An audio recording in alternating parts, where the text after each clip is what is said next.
Hi, I'm Carol Lights. I'm Nick Wills. And this is our daughter Lily Jo. She is 11 months old. So life for me was that my birth mother was a heroin addict and a prostitute, and I got taken away from her, so I was adopted into a family, and my adopted father was a minister. At the age of 15, I was raped by a group of men, and I became pregnant, and my adopted father disowned me, and everybody in my family disowned me. So I became rebellious, and at the age of 17, I was looking for the safe net and the security and everything else, and I got into my first marriage. I married a guy who physically and mentally and sexually abused me.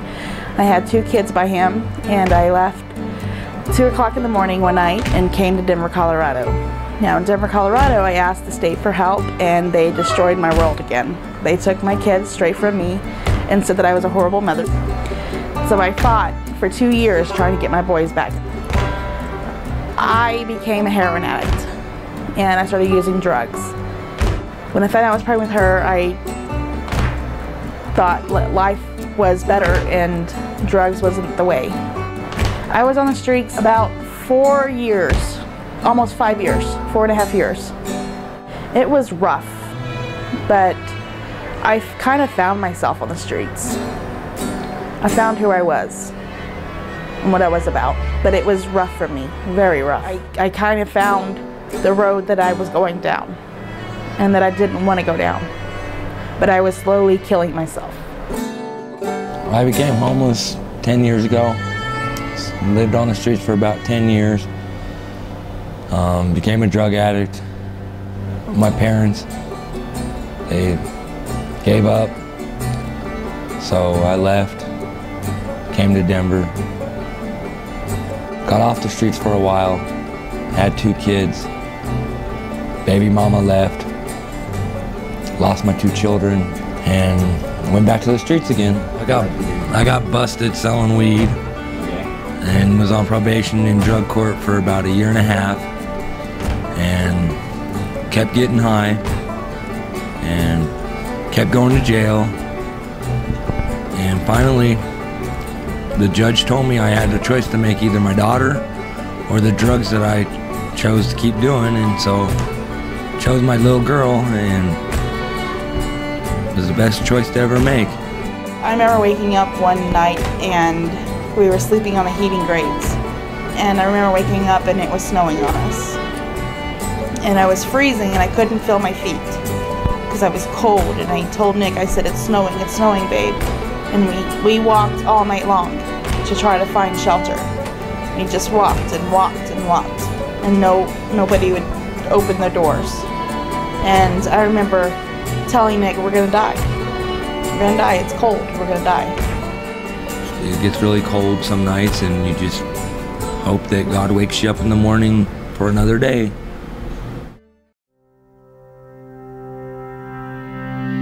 Living on the streets for a while, it was hard.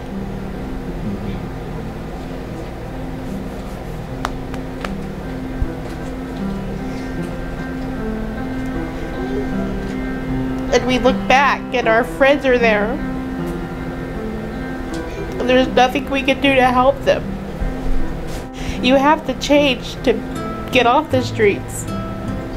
You know, and that's an aspect of life that you have to go through that change. It's hard to see them hurting, and it's hard to see them starving and, you know, not wondering where they're gonna go or if they're gonna live, because we've been there. I just wish it wouldn't have took so long to get off the streets, but at the time and point that you're doing drugs, you're just caught in the moment of that the drugs got you. So I'm grateful that I got put on probation, got put through drug court, because it opened my eyes to realize that the devil holds you tight. And the only thing you can do is just fight. We were abused when we were little, we were abused when we got married, and we're abusing drugs as it's abusing us. It's just a cycle. And it took me, you know, getting sober to realize it's abusing you, Carol, just like everybody else did. It's abusing you. So for me, I was looking for comfort and stability, and the drug that didn't give me that I thought gave me that. We were living in motel to motel when Lily Jo was first born. Robbie from Dry Bones told us about this place, and he said he knew Rich. Rich is a family advocate here at Joshua Station, and he said he knew Rich and that he'd put a word in for us. And they had an orientation on January 29th, and we went to the orientation, and there was over 45 families there. And I just looked at Nick and I said, there's no way we're gonna get in here. Our background, you know, we're ex-drug addicts, you know, there's just no way. And Nick goes, just let God, just let God handle it. And I was like, okay, God, just do what you have to do. If it's your will for us to get in here, we'll get in here. If it's not, we'll find somewhere else. The place is a wonderful place. Like, we have a 2-bedroom apartment that is just wonderful. We love it. It's our own place. You know, we have keys, you know, which we didn't think we would be able to have keys to an apartment. We have keys. You know, it's just so fun to say, hey, babe, where's the keys to the house? You know, and it's really fun. It's fun to say we have a house. And we have a bed instead of a cardboard box and a trash can. We have food. We have a fridge. You know, it's just fun to say we're going home, you know. That's just a blessing to us. The next steps for us would be that Nick completes his GED. He gets all of them because he's already passed the science part of his GED. So the next steps is for him to get the other 4 and pass. And the next steps for me is to graduate college and do my career and, you know, provide for my family. And probably get in a house, you know, put a down payment on a house. That's my next step to life. My dream is to give my daughter the life of a princess, because that's what she is. She's my little princess, my angel, and I just want her to be happy and for us to be happy, and that's mainly my dream.